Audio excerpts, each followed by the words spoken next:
welcome to episode 25 of the Revolutionary Social Work Podcast. And we are joining you from our backyard, actually, in Honoka'a, on the beautiful big island of Hawaii. But we're introducing today two guests. We have Prajna Horn and Dr. David Wrathall. So Dr. David Wrathall, he is a professor at the University of Oregon. I'm also a researcher. He's an author. He studies climate change, human migration, and political ecology. And then Prajna Horn, she's an entrepreneur, community organizer, social change strategist, but also the executive director and co-founder, actually, of the Coherence Lab. So I do encourage you guys to look that up because it's really cool what they're doing, blending indigenous wisdoms with more earth system science. But you know them a lot better than I do. Yeah, I became acquainted with Prajna through what they call indigenous synchronized ceremonies. And it's really one of the coolest things out there right now, and one of the things that I think could help propel us into a better future. And what it is that they'll just gather on Zoom, and most people are in the audience, but they gather a collective of indigenous elders from all over the world. And I mean that, all over the world. They've got sages from Colombia, Kapuna from Hawaii, Alaska Native elders from Alaska, elders from the Virgin Islands, from Africa, from everywhere. And they gather them and they conduct a new moon ceremony all together. And it's really one of the most spiritual and meaningful things that I've ever been a part of. And I just want to say much respect to Prajna and the team that they have over there that's putting all this together. I mean, it's just really super incredible work. It includes one of my other mentors, Ilarion Merculia, one of my mentors regarding talking circles and all of that. And it's just really amazing. So I highly advise you to check out check out the link in the description and go check out Kaiāulu and join a new moon ceremony. Actually, they have one coming up real soon, so I'll post that link in the description. But this was another one of the episodes that were recorded live at the NASW National Conference in Chicago. And unfortunately, Alicia wasn't able to be there, so Brother MT held it down in her place. But you just got a chance to watch the episode. What did you think of it? Yeah, I loved it. Watching the episode and then learning more about Prajna and David, it just makes me want to know more. You know, like you said, this is amazing things that are going to help push us forward in the future. So yeah, loved it. And I hope you guys will too. But one thing I will say is there were times I noticed maybe a little bit of distraction from you. And then I think you left, right? Didn't you have to leave through the... Yeah. Well, the truth is, it was a really difficult episode for me, and it didn't have anything to do with David or Prajna. Much respect and gratitude to them for their participation. But we involve our family. We're family value oriented in everything that we do, our projects, our businesses, everything that we do. And always we bring one of our children with us when we attend a conference and all of that. And so we had it all set up for my son Koa to come and be our special assistant there at the conference. And while we were on the way, already had left Hawaii and were on the way to the conference, the NASW reached out to me and they said that they wouldn't allow Koa to be there because he was under 18. And then the reason they gave is because they were serving alcohol at the conference and they didn't want to disturb anybody else's experience. Me personally, I think that's a bit ridiculous. I don't need to get too much into it. But it seems that a social work conference that values alcohol over family-oriented values is really no values at all. And I'm not going to say much more than that. I don't know who did it or whatever. But long story short, we were there at the conference and I had recorded like 10 episodes already prior to this. And Koa had to stay in the hotel room because they wouldn't let him down there.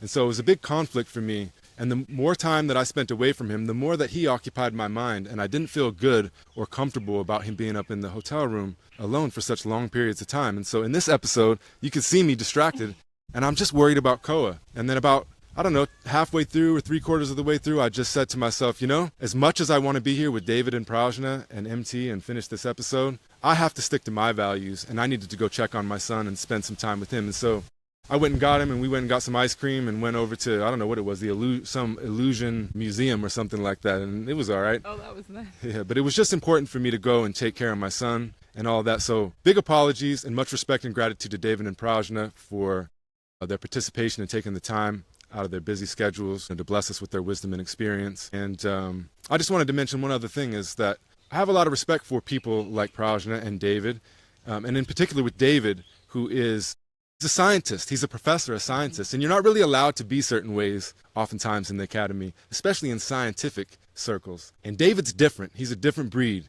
He's reflective. He looks inward. He's looking to do something different, and he's looking to influence other people in academia. So I just wanted to say much respect to you, David. Much respect to you, Prajna, for all the great work that you're doing with Kaiāulu and all of that. And I hope that we can connect again for another conversation sometime. I hope you enjoy the episode. Take care, everyone. Peace. Hey, listen, we got some things that we gotta discuss, how we can affect the system and make it better for us. But first, we gotta start with the man in the mirror. Open your third eye and the vision's gonna be much clearer. We are revolutionary. We are visionary.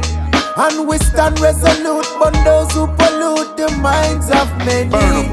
Revolutionary. We are visionary. And we stand resolute on those who pollute the minds of many, y'all. This is the Revolutionary Social Work Podcast, y'all.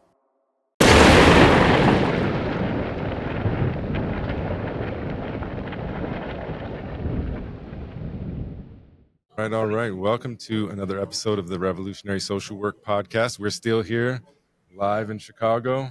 Yeah, man. This has been a great conference so far. 2 more today, so I'm here with Jerome. And I'm very happy to be joined by David and Prajna this morning. How are you both? Doing really well. Thank you so much for having us. It's such a pleasure. Yeah, such an honor to be here, and so good to meet you, Jerome, and see you, Christian and David. It's always a pleasure. I always feel uplifted when I join spaces with either of you. Mm-hmm. And Prajna, you're on Kauai, right? I am. Yes, and David, you're in Oregon? I'm joining you from the Willamette Valley in Oregon. Yes, it's beautiful. The weather has changed, and we're just lucky to be here. Yes. Well, we're obviously in Chicago, and I just moved to the Big Island. Actually, my stuff is there, but I haven't been over there to collect it yet. That's true. MT's joining us from San Antonio. Yeah. Well, we've had a lot of amazing conversations so far, and they've all kind of led into one another. And I think it's a good time to talk about the power of elders. Yeah. What do you think? Yeah, definitely. And maybe you can start because you've been going through some things recently. Yeah, I just came through a rite of passage that sets me apart as a priest within the Asheshe culture, but also makes me a leader within our tribe. This like Shango orientation and, has relationships to Africa, but it's also been a huge part of building up the African-American or the American-African community here in the United States and in the Caribbean. So I just spent 7 days going through that process, and now there's an entire year process, right, to help the integration and also the setting up for that position in the community. So, it's been really interesting after you do go through one of those rites of passages or one of those ordination processes, your worldview shifts a bit. There is a change. There is this inherent passing along of wisdom and information that is really interesting that this technology helps facilitate that. As a modern person, these herbs and flowers and water and burning a stick, that kind of stuff, and the cantations and the prayers and the dancing and the drumming, how it does transmit. There's a physical, energetic, intellectual, and emotional transmission. And one thing that I'm really grateful for were the elders that were there holding me in that process. And, as we move into that conversation with elders, I'm very appreciative to now have the space to thank my elders, to thank my ancestors, to thank all the elders that are present for all of us, and their investment of attention and intention in making sure that not only do they give me information, but they give me leadership and guidance and wisdom on how that information is practical for me, but applicable to the communities that I'm serving. They know better than I do that it's an evolving situation and that they're preparing me for a tomorrow that they've created for today. So I really find, going through that process, it was just like a refresher of the value of what your elders hold and the technology that these ancient traditions and these indigenous traditions hold that, it's a download that I can't get off of YouTube at all. The internet ain't got nothing on indigenous practice. Let me tell you, the amount of information and shift. I'm interested to hear about you guys' relationship to eldership, to indigenous practice, and that transmission of information, because I find it is such a different transmission and operation. How do you guys feel? Oh, it's such a beautiful topic. There's so much to say. It's let it sit. like setting the table. And I think your introduction was just amazing. I mean, one way my approach, and just sort of declare who I am. I'm a professor at Oregon State University, very much representative of like the scientific materialist worldview. And that lineage has a set of elders associated with it. And it comes from like a modernist sort of worldview, a colonial worldview, one that participated in the separation of people to each other and to this planet. And I think what I would say, and colleagues like me who I work on climate change related issues, climate change impacts. I think about the global polycrisis, like what this environmental planetary crisis that we're living through, that we're seeing, that's ahead of us. And the solutions aren't there. I mean, we've reached the end of the road. We don't see a clear path. Like the solutions, all we can propose from this point of view are more technological solutions, which could probably dig us deeper into this situation. So it's like I'm coming from a place of realizing that we don't have elders. We don't have a pathway if we approach this from the scientific materialist point of view, that there's heart work that's necessary, not advancing new technologies, right? Like it's not like more engineering is gonna fix this. It's like changing who we are.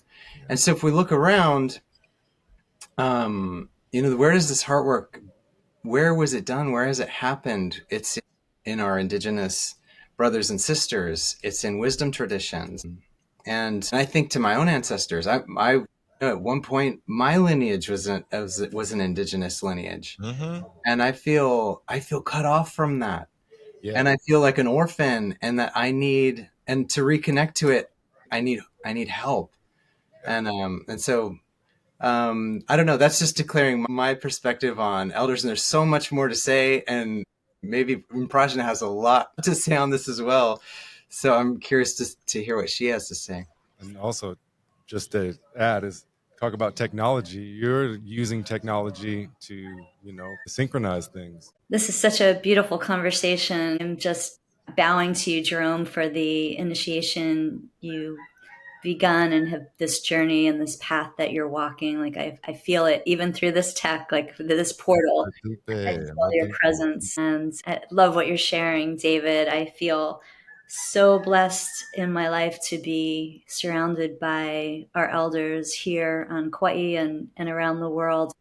Really different than like the grandparents and the elders from my own lineage, the unconditional love that I experience with Puna. So I just came from a session before hopping in here with Puna Kalama Dawson, my kumu, my teacher here on Kauai. And she was talking about this moment of now. And the first thing she opened with is we cannot be in fear, because that is sending out a pulse of vibratory response and furthering the separation. And then she went on to tell this story, which I won't go into this whole long story, but the essence where she came back to is two things that feel so relevant to this moment, that each kind gesture creates a ripple in the field. And if we think of anyone in our life from the past, anyone, just reach out. Either it's through our heart, or send an email, or she says snail mail, or just give a call, even if someone were to hang up. That in our own ways, if we look at this, at a purely energetic level, she was really just validating that these acts of kindness creates ripples in the field that are very real. And when we can go further into our hearts, she was just saying, and I feel like I'm barely able to articulate or even express the essence that she was just transmitting. But she really encouraged us to try to suspend judgment. And even as we look around the world at the atrocities that are happening right now, to lift people up, because everyone's from a family, everyone needs love, and that our love really matters. So just enter with this stream. As you guys were talking, on my way here, I got stopped by an elder, right? He was about 70-year-old Black American man. And we were having this conversation. And he's like, before I go, I want to tell you a story. All right, so I'm going to share the story. So there was a man in a well. He's screaming out for help, and one person passes by. The guy stops in, sees the guy in the well, and just keeps it on moving. He was a dignitary. He was an important person. Next person comes by, he's an everyday commoner. And he looks down the well, sees the guy screaming, and he's like, "Hey, please throw me a rope, pull me out of here." The guy looks around, says, "No rope," keeps it moving. Finally, a third man comes. It's an older man. It's an elder man. He's hunched over. He looks over. He sees the man. He goes, "Hey, you need any help?" And the guy had already given up hope, but he sees the elder and he says, "Can you throw me the rope at least, old man? I'm trying to get out of here." Kind of gave up hope. The old man disappears. Next thing you know, the guy in the well starts cussing out the old man. "Man, another person that just left me by." As soon as he hears a splash, he looks up. It's the old man in the well with him. He goes, "What are you doing in here? I told you to give me the rope." He goes, "I've been in this well before. There's a way out." Right? Suspending that judgment, our elders may not have the rope to pull us out of the hole that we think of. But once we look at our elder always knows the way out because they've been in that well before. They've been in that, that limitation before. And what both of you guys shared was just, for me, a beautiful story on how we're getting outside of the separation and we're following our elders to meet those places of connection for our own indigenous humanity, right? Like, I think when we're talking about indigenous practices, we're not talking about indigenous cultures. We're talking about indigenous humanity. Before the separation, before we started dividing ourselves and thinking that they were all types of special, we had a universal humanity that no matter what environment we landed in, we knew the technology of human connection to nature that would bring more creativity, more peace, more balance, more harmony, all the stuff that we love, right? So I really appreciate the way that you guys have expressed yourself because it really leads to how our elders in this indigenous wisdom leads us back to ourselves and our capacity to connect, right? So yeah, thank you for letting me share that little parable. Yeah, it was lovely. Thank you. I think too. I appreciate that, by the way, Rome. And to draw on Unangan elder Ilarion Merculius, who was one of the people that taught me about talking circles. He says that, in this divided world, we often, when somebody talks or shares something, the first thing we want to do is agree or disagree. But in the circle and elsewhere, you can have somebody across the circle, across the way from you, and they can share a truth that you don't align with, that is not the same truth as you, and you can still honor that by listening to them, and you can honor it by listening to them and without responding with an agree, even in your own mind, without agreeing or disagreeing. And then if you do that enough, then eventually you notice that you're moving together just naturally and organically. That's a practice, huh? Like that part, the non-judgment on the inside, that's the hard part because, man, it's so easy to have that internal bias, right? Even in the reception of information, there's a bias of how we receive it. For so long, I used to receive almost all information as a Black American man. That filter, bro, it just eliminates so much truth. It eliminates so much potential, so much power. And even our last conversation, you talked about it too, is if you took in all information and human interaction just from the lens of a white American man, you would not have the mindset you have now. You wouldn't be in the place or position that you're in right now. I find that to be highly powerful, to go back to that natural mind, to not allow things to limit us in our capacity. Yeah, that's dope. The way I connect to that is again through this, I'm a trained professional scientist academic, right? I'm trained in this way and that is an incredible set of blinders that you put on yourself. If you only approach the world as what I can measure and what I can quantify and sort of the models I can use to, sort of provide evidence for or against a different, proposition of truth, that excludes so much. There is so much invisible reality happening between us, among us, across time. And so, yeah. I really resonate with that. And so, one of the projects that we're trying to initiate here is to sort of to see how the existing institutions we have, to see the extent to which transformation can take place within them. Yeah. And there are so many technologies, these like social technologies that exist to help us see more. So what Prajna and I and others, and Prajna can talk about this in greater detail, it's thinking about bringing academics like me, people who work in academia,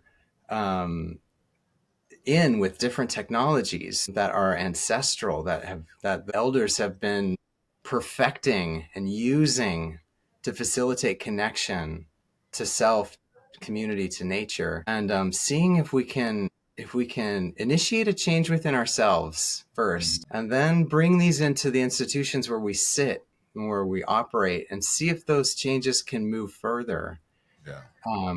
And start to kind of, I don't know, to transform these institutions from the inside out. But yeah, just thinking about the bias that's like, what, this sort of epistemological value judgments we place on everything, like, this is good knowledge, this is bad knowledge, this is okay, this is valid, this is invalid. And the ways that power just operate. I mean, like, I'm like, inside the belly of the beast, as the way, scientific materialists, like the science worldview has just, the things it has done, the knowledges it has extinguished, So just thinking about that bias. Let me ask you this, David. What's different about you as a scientist than, I mean, obviously there's a lot of diversity in scientists, but what's different about you? How did you come about the whatever it was that transformed you? Yeah. Well, I mean, I think for me, it's just been, this is a long, long story, and it would be, I'm not sure I have a clean narrative, but it's just a sort of a process of awakening to more, that there's more than just what I have been able to measure, what I've been able to sort of quantify. So to put that really concretely, I mean, it starts with like a process of awakening, right? Like, you just sort of, you can still your thoughts. Like, our thoughts are the ultimate bias machine, right? Yeah. Like, if we get carried away in these currents of thought, we tell these stories to ourselves, and the stories take on more life than actual reality that's unfolding right in front of us. And so if we can start to just see the separation between ourselves and these stories, then that's a really important beginning place. And so then over time, we have lots of different practices, meditation, mindfulness practices. I have a really involved nature connectedness practices that are related to an ancestral tradition that I'm connected to. It's the Celtic tradition. There's a set of practices that I've just developed, kind of picked up and used. But then also, and I've written on this, and my partner is a psychedelic assisted therapist. Nice. And so in the state of Oregon, we have a legal framework for this. So a psychedelic assisted therapy has been a really important part of this process of discovering that there's quite simply more than we thought. So plant medicines, and there are many traditions all around the world that use plant medicines of different kinds to help restore these, or understand our connectedness to the natural world. And so, I mean, it's a combination of these things that have put me in the position I am. I don't know that there's anything better or worse in the way that I see things than anyone else. Again, who's to say? But I think that there's more. These things open us to a sense of wonder, curiosity, That part. kind of awe, Yeah. humility. And so I just feel blessed in that way. But Prajna, I've been speaking for about, I don't know, half an hour. I'm curious to hear what you have to say about all of this stuff. Wait, I think you guys are freezing a tiny bit, Jerome. I don't know if you were just leaning in to say something, and I'm happy to jump in. No, I was anticipating your response. Like, this is very fulfilling, as someone that's a part of a culturally indigenous community that's had to maintain itself in the modern time. And, the narrative is that white people have no indigenous nature and no access to it, and that there's a removal. For me, that's a huge problem. Any separation from the human fabric is an injustice to everything that our ancestors have laid down. It's expressing the process in which you've come back into your indigenous natural minds and heart space is phenomenal. And it's something that people need to hear and understand, because all of us are going through the same thing. Like Black people are going through the same thing. They're going to ayahuasca ceremonies and, trying everything to undo the layers of identity that have limited us in our humanity. And that's the real work, right? And then when you get there, I'll end up in the same place. Like before our elders, amazed at the wisdom that they've been able to maintain and amass, and also at the awe of how freely and pure heartedly they give it. And for me, that engagement is what allows modern humans to get back to our natural minds, and whether it's in a spiritual text that says you need a renewing of your mind, or whether it's an herbal bath from ancient Africa, it's gonna do the work. Technology is there. So I think we're really discussing various technologies, human technologies that lead us to greater clarity, right? Like even with the conversation of, the scientific legacy, I loved that you said we have our own elders. And there is also a legacy of dissenting conversation. There's a legacy of critical conversation, of observation, of study, of, you know, there's all of these things. They're not separate. They're in an alignment with all of it. You just have to know what they work for, right? So I really would love to hear Prajna's, because I would love to have that conversation of, the difference between hardware and software, like where the West really produces hardware, but the indigenous practices produce the software, the inner workings that help us with that interconnected and processing of what we're experiencing as spiritual beings having a human experience. Like, how do we navigate that joint? Well, we do it through all of these systems, and we have so many schools of thought on how we can do it. So, it's really listening to you guys' narrative is making me excited for that conversation, because it's just going to flow so freely, because that's what we're all searching for, is how do we integrate the software and the hardware, you know? So, sis, what's your experience been like? I love this conversation, you guys. My heart is just singing. And for me, it's been this journey of remembering, right? I'm so blessed. I grew up in a family of meditators and started meditating and having daily ritual practice since the age of 4. And yet I didn't feel drawn to the religion or my lineage, and have been in this homecoming reintegration process, so much due to the grace and the unconditional acceptance of my elders, where I've held it. I was in the world of tech early in my career, but still would kind of watch energy in a boardroom and see where there's alignment. And yet there was this fractured part of me that would so doubt that. And I've been told to doubt it, that that's new age thinking, right? Like that doesn't belong here.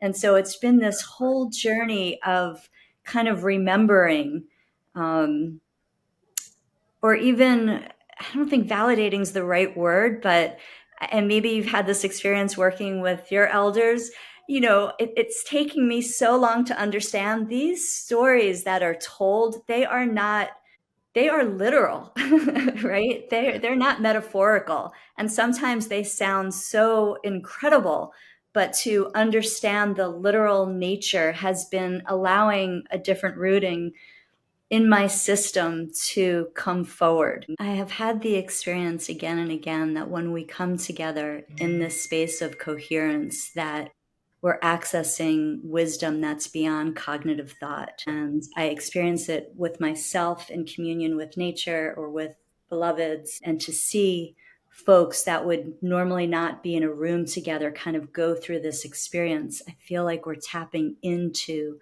the essence of creation itself. And so I feel a homecoming in this. I don't think we're lacking in solutions globally. I think we're aching for resonance and a way to be in communion with all of life, with one another. And I love that you present Ilarion Kuyak's Christian, because this is an elder I love dearly as well. And he's been sharing what so many elders have been sharing, this pathway from mind to heart. And so I feel like a novice, even though it's been a lifetime of practice and devotion, and every moment that I can have just a breath in between thought, in that gap, and feel this sense of connection is helping to repattern my patterns or misperception of reality as a separate being, or how I might identify in this separateness. That part, like you guys keep bringing up this principle of separateness. Like that's the major lie, right? That's the major mistruth, is that there is some separateness. Ace and we were having a conversation, I think it was yesterday, and Ace was like, I don't want to say but. I think it's an and. It's not a but and. It's just like, this is something and this, like I have this and this is true, right? There's the metaphorical part of the story, but then there really is the literal part. Like, as grand and mystical as it experiences, there is that experience tangibly available.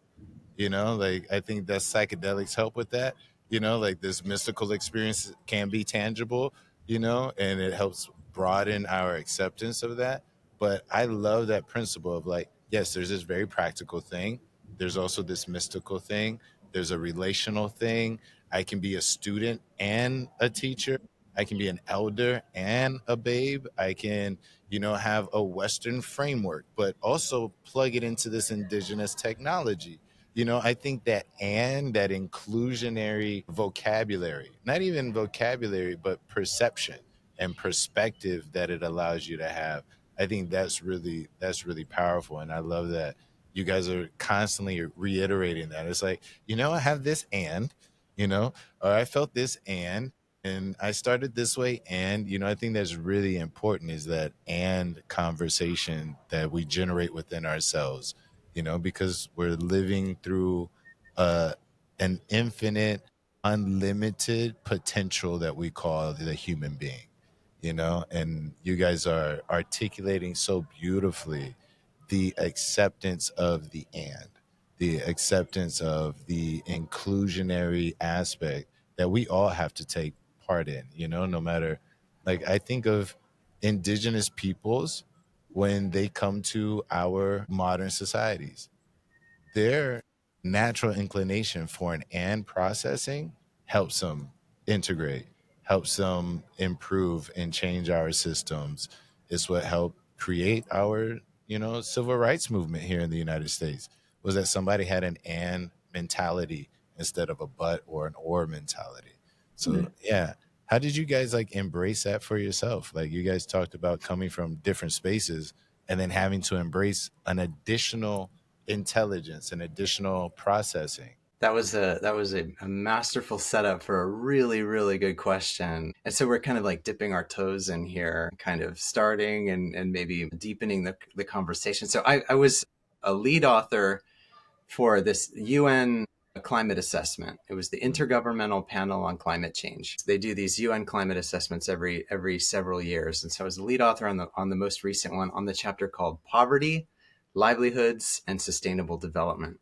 And so this is like the climate justice chapter. And so I've spent my life working on climate change impacts in very marginalized communities in the global South, and so oftentimes indigenous communities. So since the early 2000s, I've been working with indigenous communities on the issue of climate change impacts, like in Honduras and Bangladesh and other places, in Peru and Ecuador. And so we were tasked in this IPCC chapter. It's the and question. Like, how do we were tasked to assess the state of our knowledge. Like, what is it we know about these impacts that are happening in the poorest, most marginalized places on Earth? And we were asked to assess, to include indigenous knowledge. And I was really uncomfortable with that. Just the way that the and was set up, like assess the scientific knowledge and include indigenous knowledge. Because what we know about indigenous knowledge is that it's embodied, it's holistic, it's communal, it's shared, it's ancestral in nature, it's evolving and adaptive. And so to include indigenous knowledge in this would, like, to summarize it, type it up and summarize indigenous knowledge. It's like, and so, facing it didn't feel like that was a fair and this is coinciding with a time for me where I was, starting to understand that there's, more to this picture than perhaps we thought. And I was taking this call really seriously, like indigenous knowledge. How do indigenous people know about their world? They know it with the world. they share knowledge with human and non-human counterparts. Yeah. And so I was engaged in this, like here in the Willamette Valley, we have this river, this mighty, mighty river. It's our creator, you could say. There's a way of viewing it as our creator. It, like, you know, this river sustains, it convened all life here. It brought every living being that's here is here because of this great river. And so I was, you know, I was taking this charge seriously, like indigenous knowledge. If we are to have an indigenous understanding of climate change, what does that mean? And so I was spending time out in this river, spending time in it, you know, standing in it, walking in it, like being in it, talking to the animals in it, like speaking to the birds in it, looking, you know, kind of playing with the fish in this river, like being a part of it. And there are these beautiful agates that you can find in the river. They're everywhere. They're so beautiful. There's these like little orange translucent rocks. And I was just, you know, playing in this river. I was finding these rocks, and it was so amazing, so beautiful. I'd fill my pockets with these rocks, and then I would leave. I'd take them out of the river. And after, so it's been, you know, many years since this began, but a little while after this started, taking these rocks, one night, it's like kind of evening time. The sun had already gone down, and I'm like swimming in the river. I'm swimming on the bottom. I have like a snorkel mask on. I know the sound of my voice.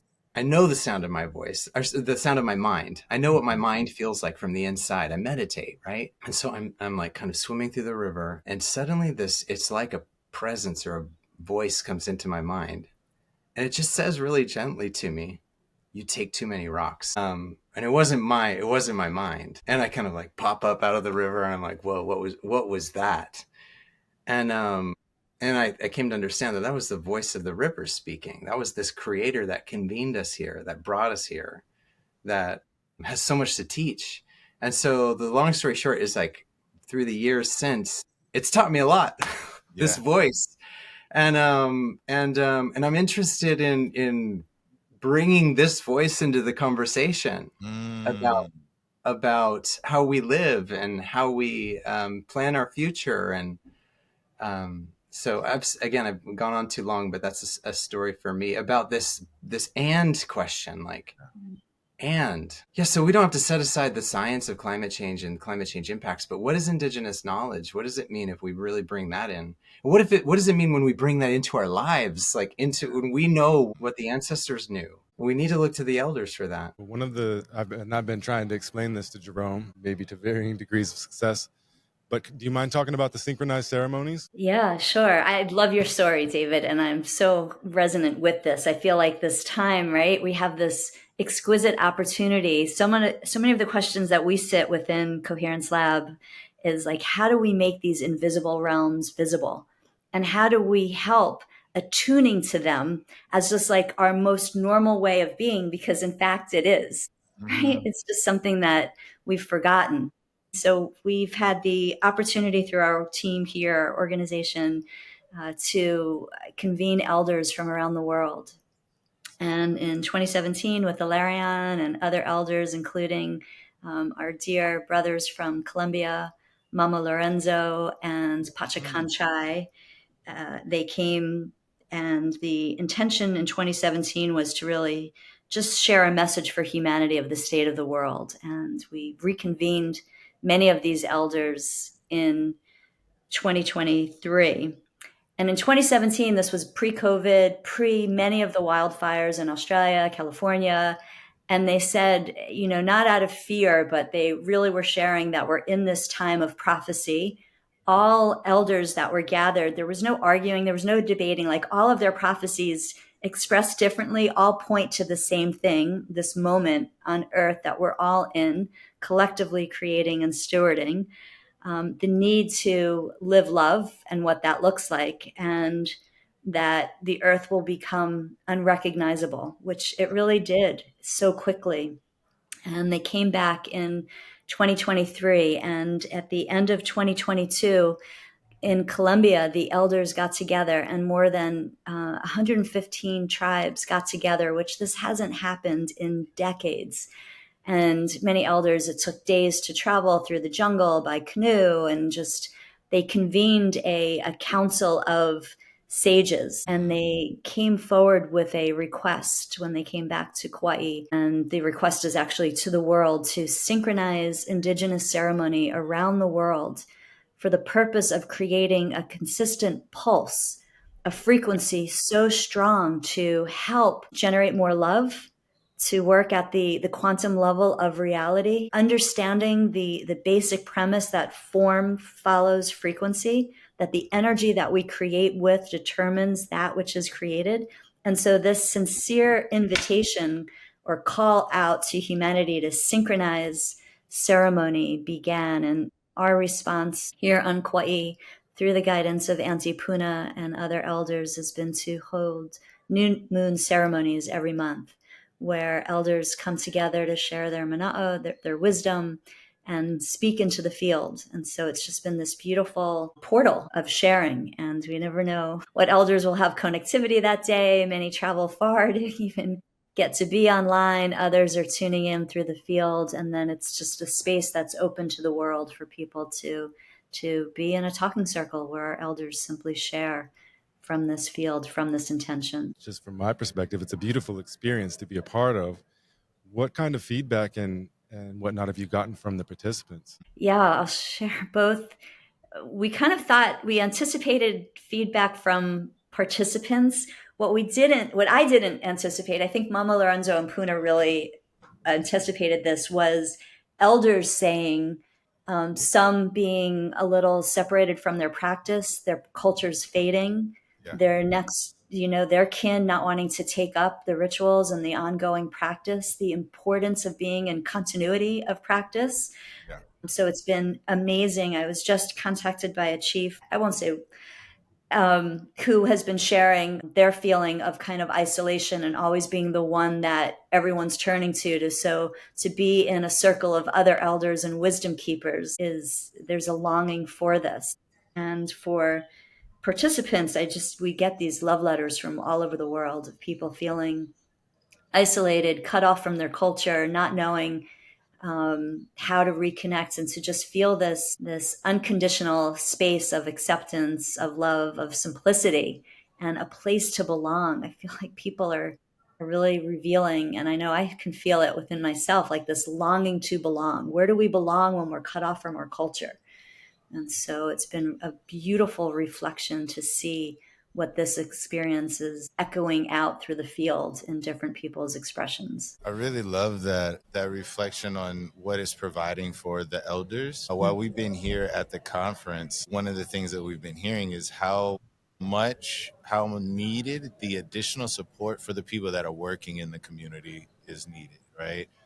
And so many of us that are the service providers or that are the space holders for our communities, we get worn down because the community and the infrastructure for the elders has deteriorated for those reasons that you mentioned so beautifully, that there is just now no longer a legacy of people within that culture that want to maintain it. There's so many things that people have access to now. The indigenous, old traditions of living in the hut and maintaining the entire environmental landscape, that goes along with that indigenous practice. That's difficult for modern people to accept nowadays because we're used to technology, really and assisting through that. But the indigenous way is not. So I think it's so wonderful to hear that it's not just providing a space for them to connect to indigenous practice, but that it's providing that framework for our elders as well, that supportive framework, and that they're receiving it through that. That's, for me, that's even more important than getting other people that don't have access. Because, man, when I look at my elders, I'm like trying to run over there and do as much as I can for them because they've been giving so long without, the type of reciprocation that holds them steady, And then when we get into that room of eldership, then we got a nice little system set up for us, So when we're moving in that space, we got a nice network, and pathways. I think it's really interesting, the integration of the software and the hardware, using technology to facilitate tradition and indigenous wisdom. That's a conversation that we've had in the indigenous practice and in cultural realms where like the elders they weren't open to it. I remember like consultations, elders were like, no, we're not doing online. You need to put in the work to get your butt in front of me and do all of that. You need to do the 7-day diet before you take the medicine, and a lot of us that kind of like pioneered it for our generation, we went through the suck, before we got the gift. And now I hear the elders and we're like, use Zoom to talk to all these people. And like, I remember the first time I told my Baba, I was mad too, like, yeah, use Zoom, you can talk to him. I was like, I didn't use Zoom, How do you guys balance that for yourself? What is the motivation for your why to expand that? And like, how do you guys really bring those connections and encourage that connection? Because I know for our elders in the indigenous practice, modern technology is sometimes seen as the antithesis or the separating factor from those core truths or initial spaces that we would come together. How are you two specifically navigating that and bridging that conversation to our elders? Because that's an important one. I think it's such a deep question. I mean, I've had elders say very recently, over the last just couple of years, many different elders say, the last few decades we've been coming forward and sharing outside of our tribe, but it's really time to share that which hasn't been shared before. And I mean, I think this is maybe one of the gifts of COVID, this pathway of communication. We've had councils where we haven't been able to be in the room to where now we could be in the room. We've had years of training where we couldn't record, where we can record. I think it's both this cultural shift, but I also feel that the elders recognize the urgency of now, and there's a willingness to come forward. And then there's this incredible experience that happens even through this technology, right? Like we're in this field together. And so I honestly, I think the most sincere thing I can say is it's pure grace and it's right timing. And I feel like there's this much deeper understanding that our elders hold that I'm barely glimpsing, and the willingness to come forward to, we're kind of writing this nexus between indigenous cosmology and Western science, and leveraging Western science not to validate, because there's no validation needed, but to help translate the technology, these indigenous, these ancient technologies, right? So it could just be understood more. Like maybe our minds relax more so our nervous systems can open up so we could even experience our hearts and have a full body experience. And I think our elders are sensing the field and our sincerity and the longing for this. David, what do you sense? Yeah, this is a really super interesting, and I'm like the least qualified. Like Prajna is a leader in this, and really a coordinator working with elders really to make this happen. I would consider myself like a power participant maybe, but there is there is this so from my perspective, what the elders invited us to do is come and integrate. Well, okay, it's like they invited us to let the earth tell the story, and the earth tells the story with the cycles of the moon. And so as the moon changes its phases, you go and honor that in the way that is resonant to the places where you live. You go stand in all of this moon. You connect to the nature, the spirits of the land where you live. And then you come back in our integration calls and we'll tell you some things. We'll help you make some sense of it, of what's been happening.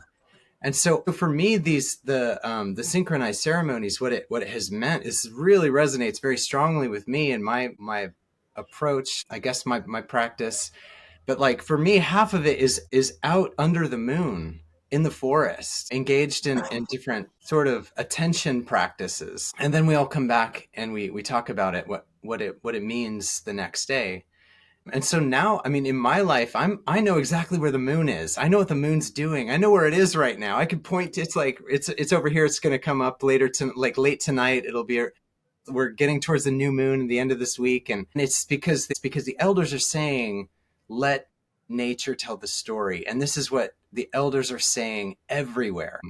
And like, let's decenter the human story, the human ego. Let's recenter the story of the earth. Let's let it take a role here in telling us what's happening. And so, gosh, there's more I could say, but like as the sort of power participant in this, and not a leader or an organizer, I think that is to me the great gift of this. And then there's, I think, more to say, and we could circle back to this about how the universe speaks to us, like how we speak to the universe and how we speak to each other is maybe in the form of ceremony. But there's and this is well-developed practices all over the world, the form that ceremony takes. And there's the way that the universe speaks to us. And it's these synchronies that can happen that are very, very meaningful, like these arrangements of time and things in space, like kind of that only these they've been described as synchronies. And when you've had one, right? Like a synchronous kind of experience where the universe is just speaking to you. Yeah. And so we speak back to the universe in the form of ceremony. And sometimes, those are two sides of the same coin. And sometimes that the sort of duality breaks down completely, and the universe is speaking to us and we're speaking to the universe in this like dialogue. And that's what I think the elders are pointing us towards.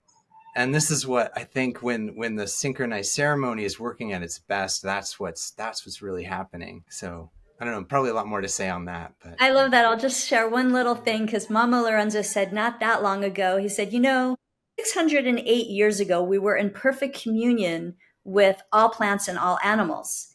And us, the Arawaco people of the Sierra Nevadas, like, we're still in that dialogue and we're sharing, but most people aren't listening. And so how do we cultivate that capacity to hear the river again, to hear the trees in our forest, to know that our breath, like every breath of love, matters, right? So I think that's just, beautiful story. Thank you, David. I love that too, Prajna. Necessity or not a necessity, a call for the amplification to hear, right? Like the voice doesn't need to get louder. Like our elders don't need to scream. We got to make hearing aids for the modern people so that they can attune to that song. It's like a dog whistle, and they're blowing the heck out of that dog whistle, but nobody can hear it because we're over here like on human frequency instead of nature frequency. I love how you articulated that. Like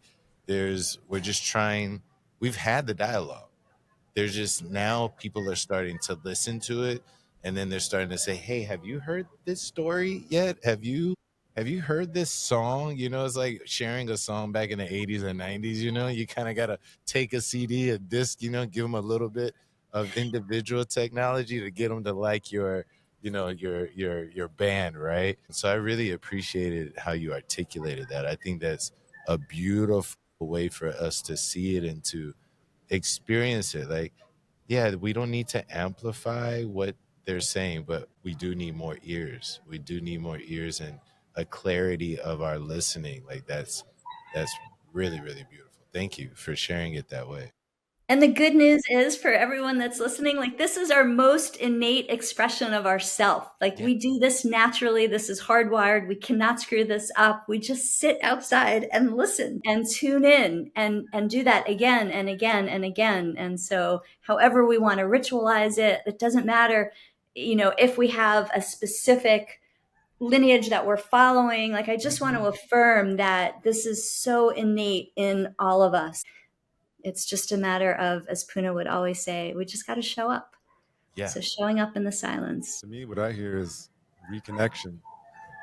If it's hard to be connected to the moon if we don't even have any awareness of where it's at or how it's affecting us. It's hard to be connected to ourselves if we can't listen to ourselves. We're in a world where we're so connected, we can connect all across the globe via this, but oftentimes, like we were saying earlier, we're not connected to each other, we're not connected to ourselves, we're not connected to the natural environment. And so I think what the ceremonies have done for me is to help reconnect me in various ways. And sometimes it happens subtly, and I'll have a, I don't know if it's called an epiphany or some sense of awareness afterwards, and I'll think of something that I heard or something that I felt as a part of the ceremony. And even in other ways, I attended I think it was the last one that we had, and I reconnected with several people that I'd been disconnected with. That somehow we were all in the same thing, and they saw me in there. And so anyways, that's what I hear is reconnection in a world where we're so disconnected. Things like the ceremonies, the elders, they're helping us become reconnected with. I think one of you mentioned, it feels like we've forgotten or we've become disconnected from it. And it's reconnecting us and helping us remember. I Beautiful. also Well, love everyone's what you welcome. said, Prajna. Like, it doesn't matter what school of thought, what lineage you come from.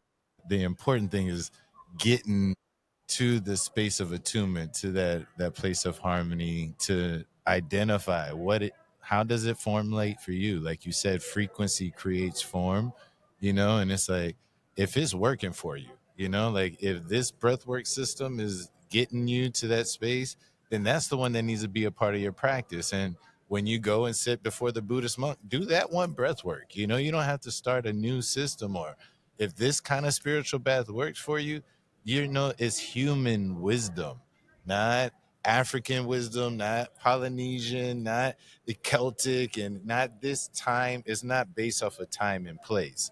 It's a human wisdom that is applicable in all spaces and in all times, no matter what system you're dumping into. It's like, this is the best way to be an optimal human. I love the way that Sadhguru places it. And he says, like, being human is really super. You don't need to be a superhuman. It's humanity is what's super about it. And I think getting back to our humanity, our just basic self, and that full intelligence, that reconnection that Ace is highlighting, I think that's the goal. And I really love how this project, this real technology that you guys are building of connection and reconnection, how it's, one, as what you said, is helping out the elders, and it's helping these indigenous communities maintain and sustain our knowledge systems, but also giving it to people in an appropriate way. I think that's so important. Like, one thing about you guys is articulation is, it's an absolute alignment with the indigenous way of thinking. It's not removed. It's not saying, here's my westernized, modernized perception of this, and this is how I made it apply to that. No, it's like, here's the indigenous perspective, and this is how it integrates our modern system, or this is how our modern system can be integrated into this purpose and direction. I really have just enjoyed the appropriate alignment of your articulation to the values of these practices and what you guys have become of. Like, this morning I was talking about how me and Ace, right, we come from such different, racial backgrounds in America, but our brotherhood is like, we got the same mama and daddy. And it's because we've just gotten back to our human connection, and those things weren't there. And that's, to me, that's the real blessing. That's the bliss of it, is, right, us just being human again and be like, oh, yes, we got the same, the same methods. We can get together and make that connection. What are some of the things that empowered y'all to have that type of awareness and alignment? Well, there's okay. So on this idea of the original instructions, that there's human wisdom that's available there. I just think I resonate so strongly with what you were just saying. That was just really, really powerful. And there are so many paths to it, and there's so many approaches to it, and we start to find each other, those of us who have taken those different paths, and there's a recognition across so many cultures, across so many practices of the people who are following the original instructions, or trying to understand them. And so it I might just say, so there's the process. I've studied climate change impacts, adaptation, vulnerability issues. I'm concerned with the crises on the environmental crisis of our planet. I'm concerned with its impacts on the most vulnerable people. Among the group of scholars, researchers who work on this topic, there's a great deal of concern, and we start to look around and we start to think, what we're doing is not enough. We're going to need to transform our societies, our economies, our institutions, the structures that maintain inequality, the structures that maintain difference. We have to transform these things. And so this itself, this idea of transformation is a part of the research. We're starting to kind of think about this stuff. And so among this, there was a report that came out this last year. It was commissioned by the United Nations, the Intergovernmental Panel. Let's see, I'm so sorry, it's a mouthful. The Intergovernmental Science Policy Panel on Biodiversity and Ecosystem Services, and it's IPAS, and it's the Transformative Change Assessment. So if we're going to take seriously the idea that we need to transform all of our systems in order to sort of navigate the challenges ahead, how do we do this? And so one of our colleagues, Prajna and I have this colleague who was the co-chair of this, Karen O'Brien. And so this is a person who has incredible perspective on this idea of transformation. And we have other colleagues in this process who also think about this stuff. Hannah Gosnell is a dear friend and colleague of mine. And so, there are strategies for engaging in this transformation. There are approaches. And we could name some of them, but one of the key strategy is inner to outer transformation. Like first we transform personally, things about our hearts, things about ourselves. And if we do that, there's all this leverage for external transformation in the world around us. And this itself is a subject of study.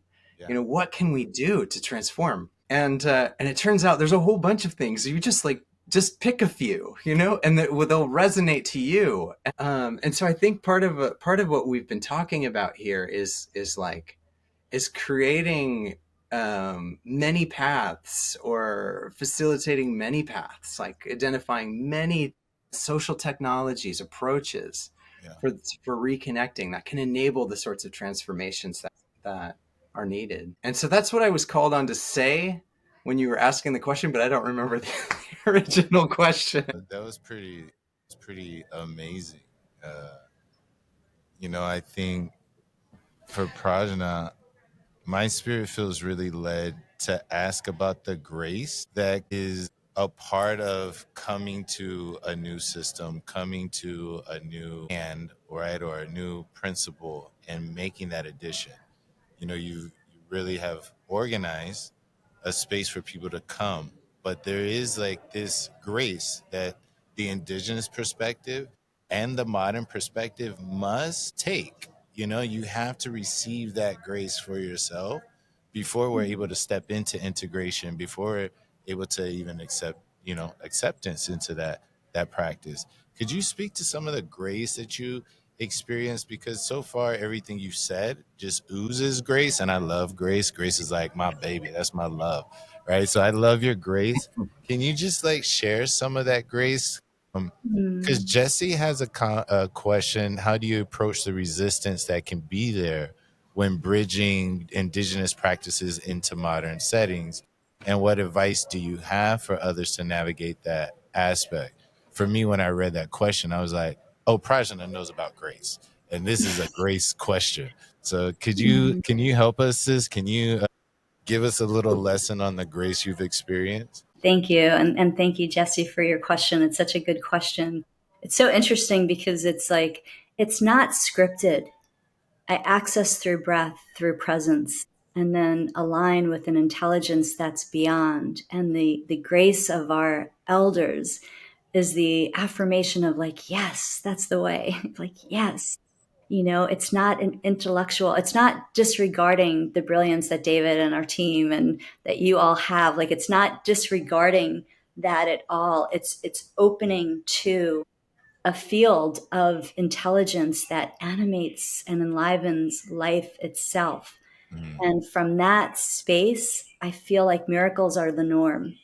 We see groups that would not even be in a room together, multi-generational trauma. I mean, I can go into that divide, move into a harmonic resonance and be able to actually see one another, seeing ourselves through the eyes of wholeness. Even if I could just glimpse that for a moment, again and again and again, how do we cultivate this as a a core capacity. It's kid Puna. Like what was I saying with her yesterday? I was like, well, we work on generating a field. Well, Puna is the field, right? I think we have some of our wisdom keepers on this planet and young ones, right? That just dwell in this constantly. For me, I'm in this journey of constantly remembering and attuning back to my breath, attuning back to presence, being open, not only listening to my mind, but can I be still enough to catch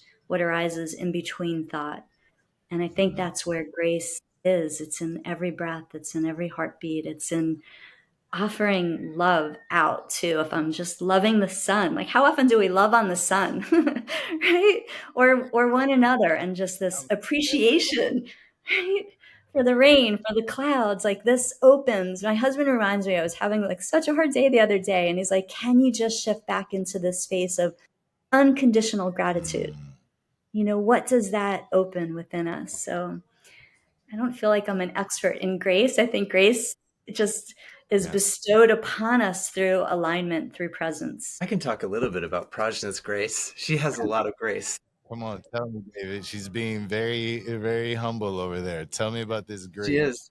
So, I'm a scientist and I have a lot of Zoom calls. I have collaborations all over the world. And I go from meeting to meeting to meeting, talking with different research teams. And when a meeting starts with Prajna, I know it's going to be a different kind of meeting.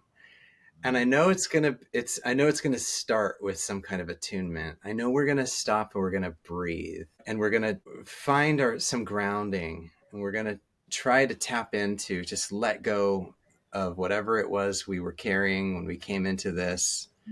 And we're just going to try to, we'll just surrender to the moment. And I know, so that's a call with Prajna.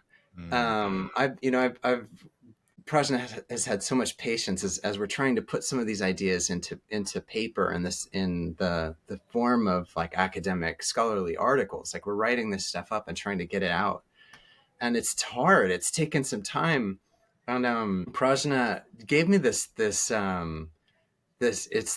incredible insight, just the grace. It just oozes with grace. I was really stuck on this one section. And it was in the middle of winter, this last winter. And she was like, David, go take it down to the river and write ask the river to give you the words. Like, go and write with the river. So I'm out there like in the freezing cold, my fingers.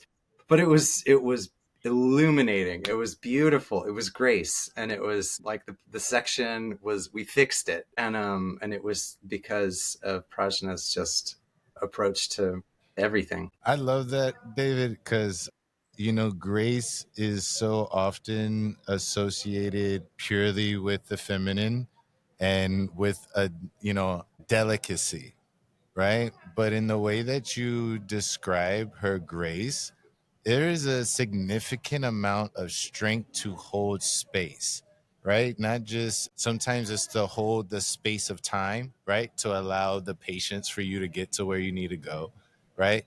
And sometimes it's actually to hold such a space for you to develop, right? To give you the distance or to create the environment for you to access, right? Her attunement process is one of those, like bringing you into the environment for that transformative experience. So yeah, I just wanted to go ahead and acknowledge and admonish and uplift the beautiful strength of your grace, Prajna, and what you're doing, and the way that it's being expressed and shared with humanity around you. My personal engagement just in this conversation has been that there is so much grace in the way that you speak, but also in the way that you set yourself before you speak. Like I see it immediately.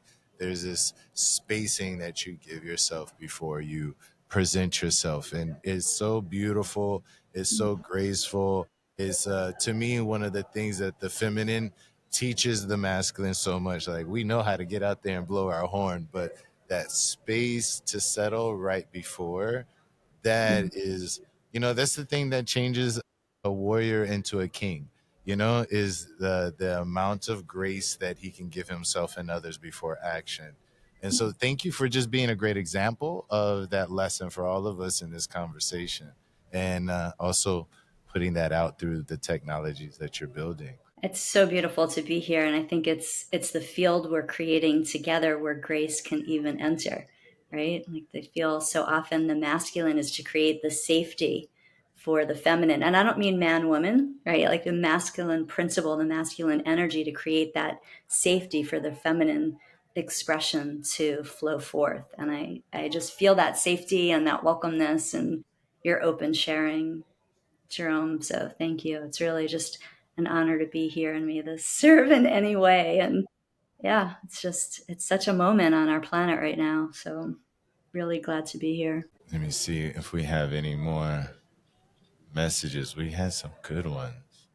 And people are welcome, Kaiāulu.earth/ceremonies. Like everyone can join these new moon ceremonies. I don't know if you want to just drop it in or. Yeah, Renee asked how she could. She's planning to come to Kauai soon, so she wanted to know. And Christian dropped it in. Professor Ace dropped it in. If you guys look in the chat, it'll be right under her question about how can she find those events. We want to make sure that you guys get there, that you all tune into this process. As an Indigenous practitioner and elder, I would say this is really welcoming and inviting, and I think it's a great access point for you to start to, broaden your horizons and see what that type of unity can give. Prajna used the word earlier that I find to be so important, and it's communion. Before we can get into community, we need to understand communion. And I always break it down into common union, and that's really what you're providing, right? Is an intersection of common union, a place where we can all join. And I'm really grateful. Like when Ace was trying to tell me, he's like, bro, you would really love it. And I'm like, man, you know me, and I'm indigenous, that technology stuff, this new age stuff, all the things we're talking about, I have it. I still got that bias, and you filter it. And to have this conversation so rewarding, so uplifting, and so inspiring and encouraging, because all of our people need access, and we're all dealing with the same type of disconnection. It doesn't matter where we come from. It's like we need to get back to our just base humanity. It's so liberating. And like David said, oh, you finally get out into the woods underneath the moon and underneath the sun, and it's so liberating. It's so much fun. There's so much more possibilities. Yeah. What are some of those possibilities you guys have been discovering that are new, that are exciting for you? Like you guys are diving into old things, but then there's new potentials that are springing up within you. What are some of the things that excite you with that? Yeah, there's so much, and it's I suppose pretty personal and local. I think about again these issues of the poly crisis, right? This difficult stuff. So how are we gonna get through this? We're gonna get through it together. Yeah, we're gonna get together. We're gonna get through it with nature, and we're gonna get through it connected to something so much bigger than a human life can be.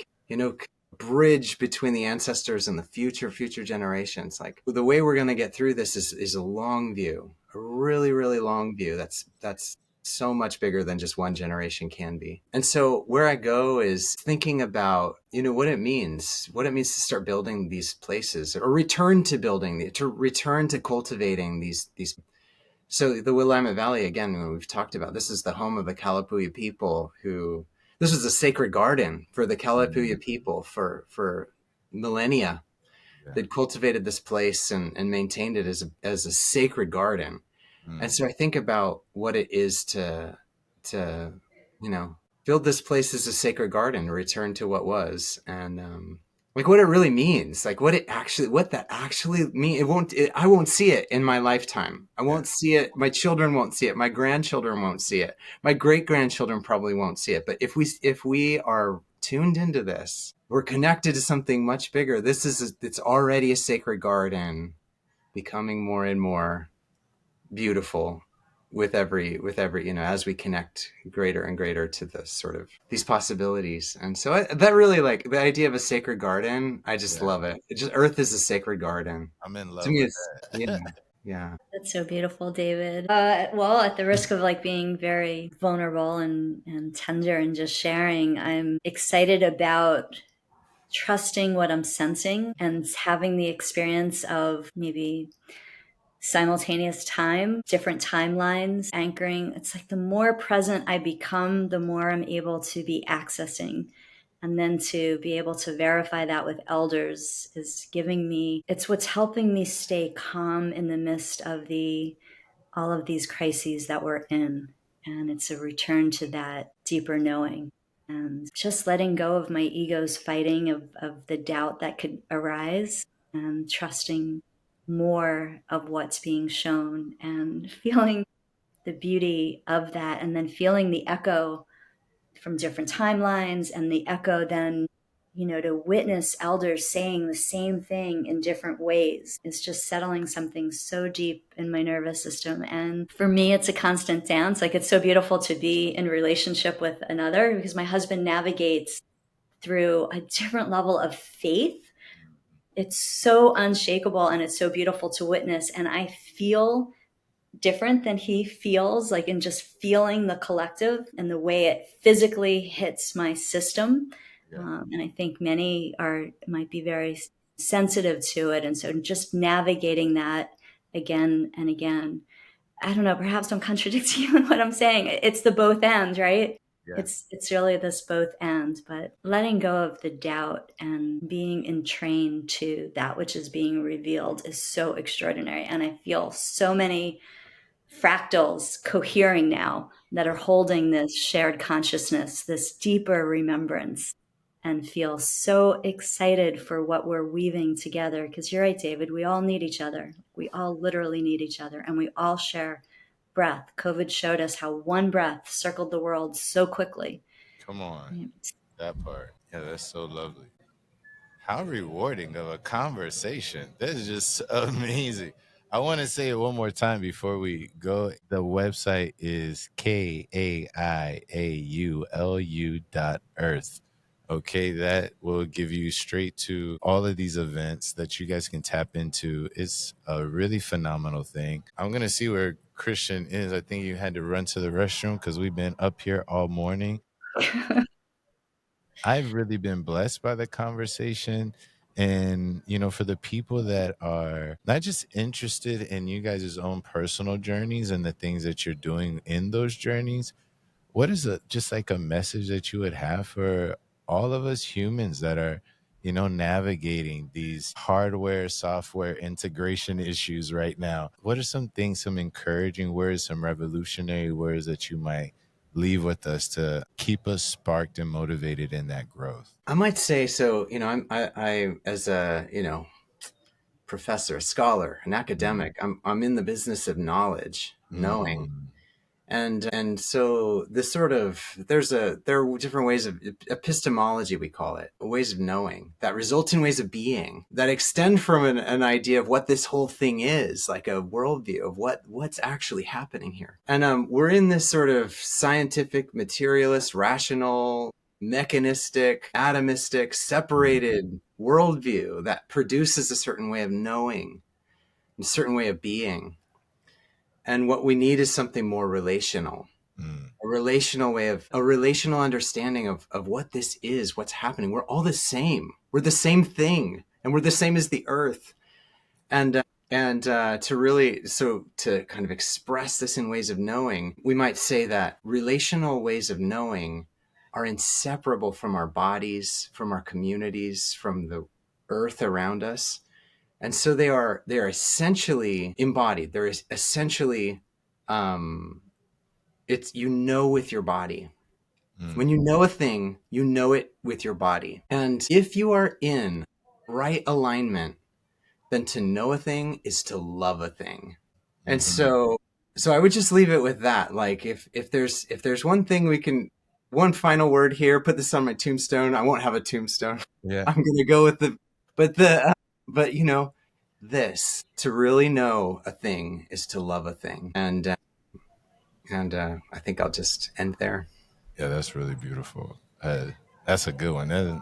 As we would say, those are some bars, bro. That's a bar. That's beautiful. Prajna, I would love for you to answer the same question, but Kimberly says that she appreciates hearing that every breath of love matters. And she wanted to see if you could clarify about what you said about regarding the elders and wanting to share more with the larger world. Do you feel, or does she understand that they need to share more of their information? Are they sharing it with a larger audience, or are there things that they would normally not share that they're starting to open up to the general public? Could you expand a little bit on what elders feel primed and ready to share now in this time and age? Sure. Thank you, Kimberly. Great question. And I can only speak about a few elders that I'm intimately connected with, like all elders. Obviously, I would say all of the above. I'm seeing some of our elders that are usually a very uncontacted tribe come and share and actually letting us record. I'm seeing other elders that are traditionally oral traditions, allowing us to write down and document and record. And Puna talks about weaving a global blanket of peace. So it's not necessarily like their need to reach more people. I think it's just like they're longing to love more, right? Like it's not about being known or even their cosmology to be known. It's their kuleana, it's their sacred responsibility to share their breath of love. And just riffing on David, I loved what you shared. And I feel like if I can feel it, then I belong to it. Yeah. And my parting words is that like everyone, we all matter.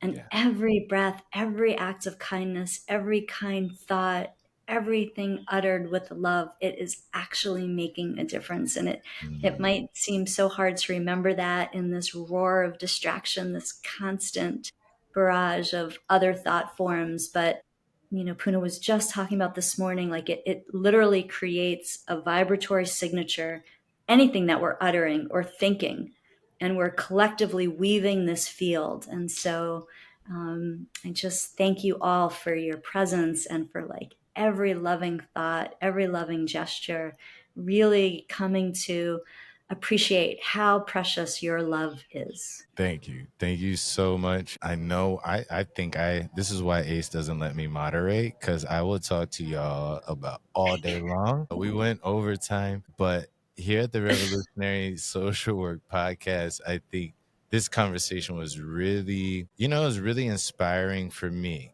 because in the Indigenous cultural perspective, finding space and points of connection and communication with the modern time has always been something that's kind of plagued the relationship between the elder generation and the new generation. We're always trying to find some technology that helps the ease of transformation or transmission of that information. And the work you guys are doing is really helpful to expanding this transmission to all people, and removing some of those barriers that we have, whether it's place based, whether it's identity based, whether it's technology based. I really see the conversation that we had as a really revolutionary conversation in the space of indigenous and modern relationships. So thank you for the work that you guys are doing. Thank you for just honoring me with such authentic and vulnerable communication and expression of what you guys are building and what you guys are also really just facilitating in our world. So thank you so much for your time, your energy, your presence, and definitely the love that you guys shared over the airwaves today. So thank you, thank you, thank you, thank you. Thank you. Thank you for the opportunity to be here. And thank you, David's mid-move and so full on. So thank you for pausing. And thank you, Jerome. Such an honor to meet you.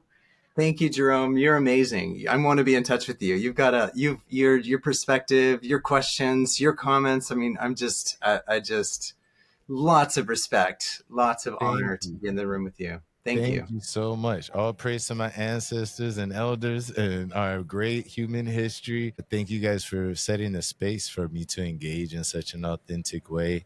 And yes, we'll definitely send my information over, and I'll be in Hawaii soon. Koa is my godson, so Ace's kid, we're family. And I was in Hawaii for about 20 years. So all of the Orisha practice that's in Hawaii currently, I was the founder for that community and all of the islands, right? So all of our connected community out there with the West African spiritual tradition. So if you guys need any connections there, if you guys need any assistance, any communications, let me know. I would love to plug you guys in and be plugged into that process. Okay. So thank you.